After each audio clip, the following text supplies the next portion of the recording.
Swayam Prabha. Digital India. Educated India.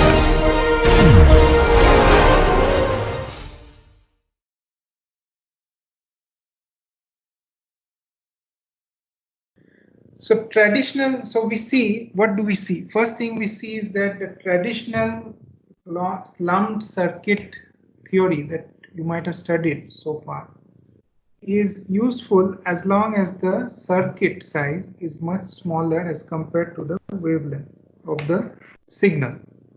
So by signal, I mean it can be both voltage or currents. As we shall see that in microwave engineering, we don't use this term voltage or current too much. We rather use signals, that is a more word, or power. Power is a more appropriate term to use in microwave engineering.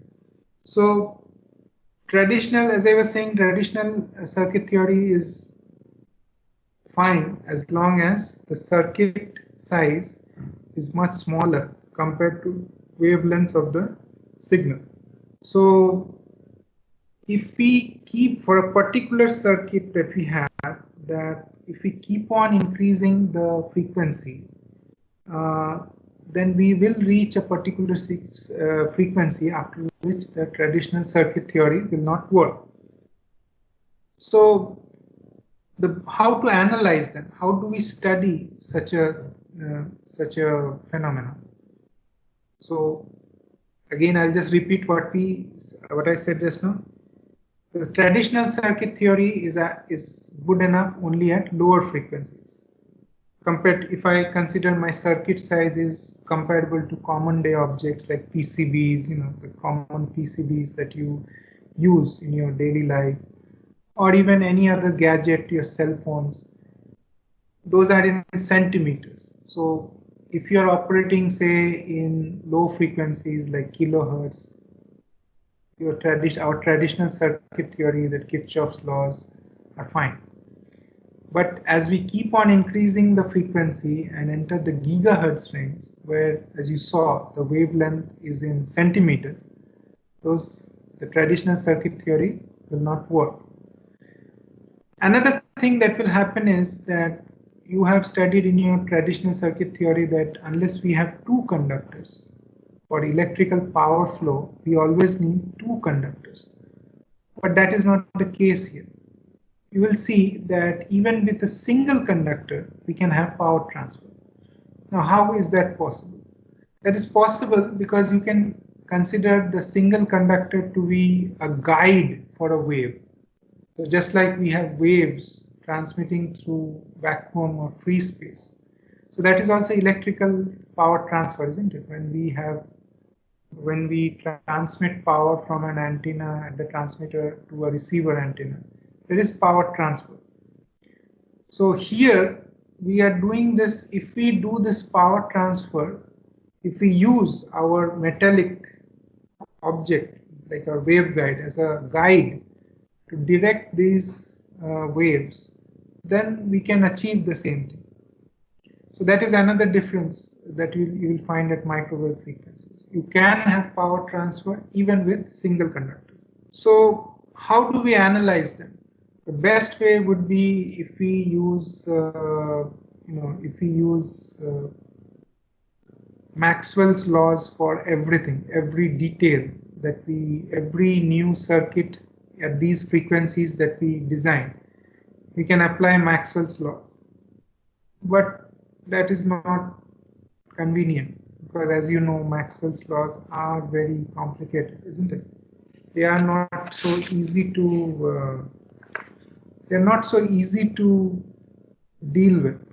So what we do is that since we have these voltages and currents not constant at every point in the conductor at these frequencies, what we have to now consider is to formulate some new types of components that you might not have come across so far. So traditionally you had, say, considered only 5 basic components, which are known as lumped components. The resistance, capacitance, isn't it? Let me draw it. So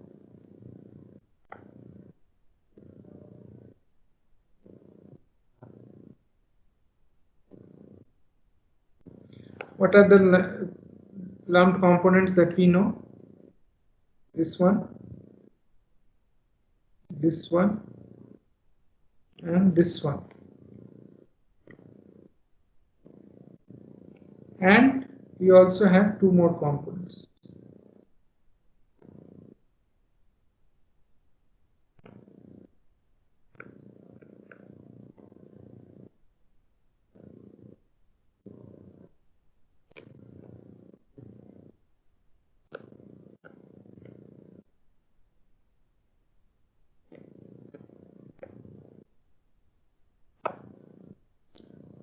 So these more or less describe the entire electrical engineering at lower frequencies.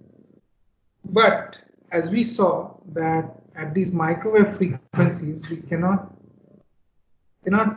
have constant voltage over the length of a conductor, or even constant current over the length of a conductor.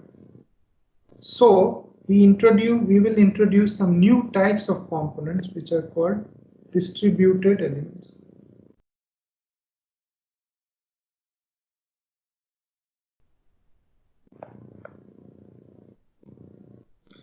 Now, what are distributed elements? So as we shall see, we'll start the basic distributed element that we will be considering is what is known as a transmission line.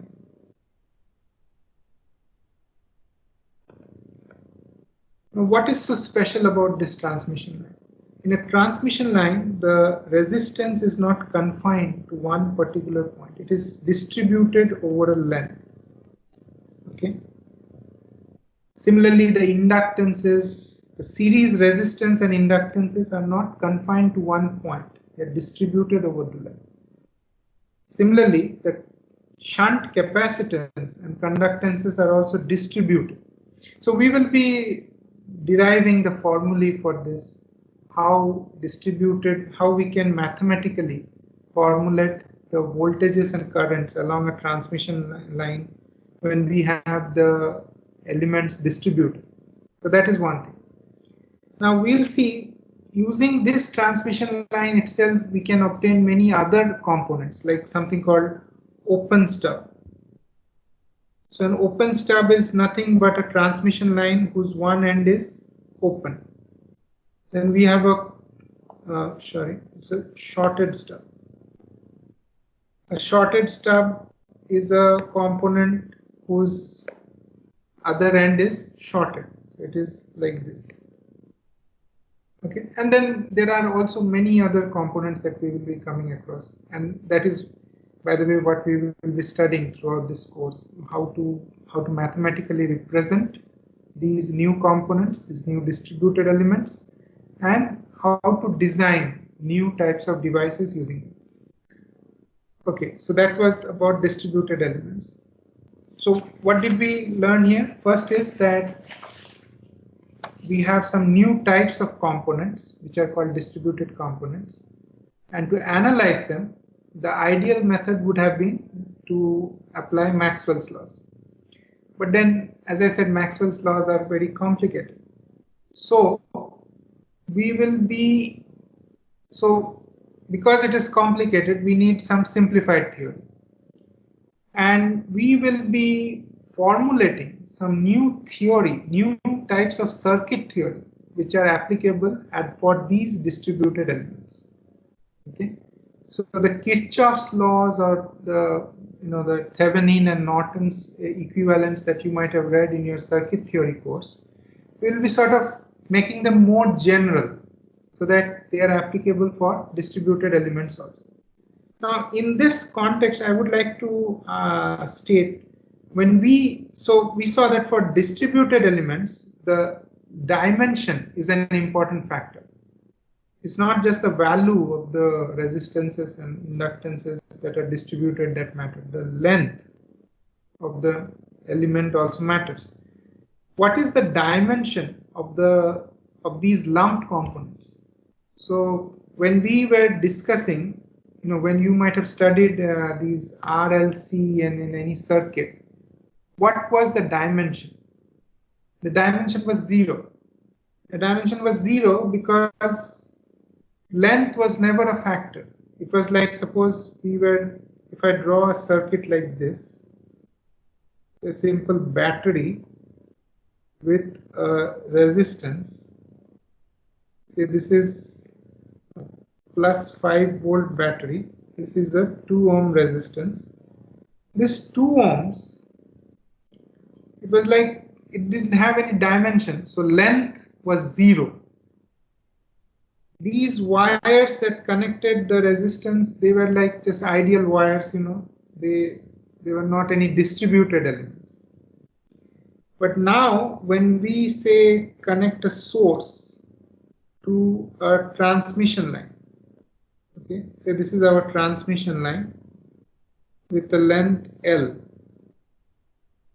The length L matters. See, there is no particular resistance value 1 ohm, 2 ohms that is present at a particular point. It's all distributed. Now, there may be some mathematical way how this is distributed. It might be uniformly distributed, or it might be sometimes non-uniformly distributed. For example, this is what is known as a taper. So here, the resistance per unit length actually changes because of this varying profile. This is known as a taper. So that's what we will be studying. Some new simplified theory. Okay, we won't be studying applying Maxwell's laws to every new circuit, every new microwave circuit that we study. We'll be simplifying them, and the simplification will be based on what we call transmission line theory. We'll be using the transmission line theory to simplify the analysis of these distributed circuits. Fine. And finally, one other new thing that we will be studying is new synthesis methods.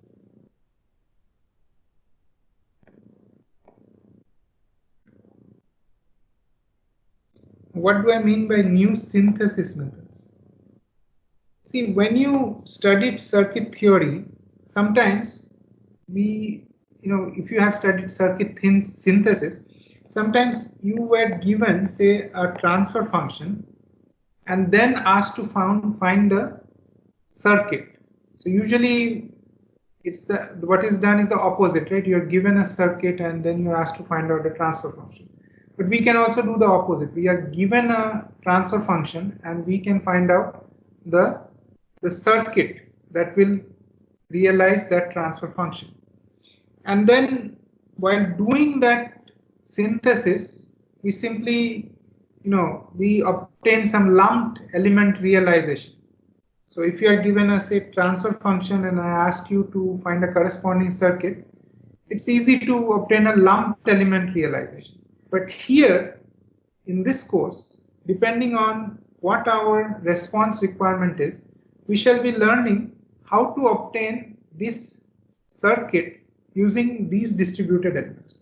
Okay, so it all that I'm describing now may sound very confusing, but this is just what we are going to cover in this course. Okay, so I will stop here. This was the introductory lecture. Okay then, so I will stop the video now.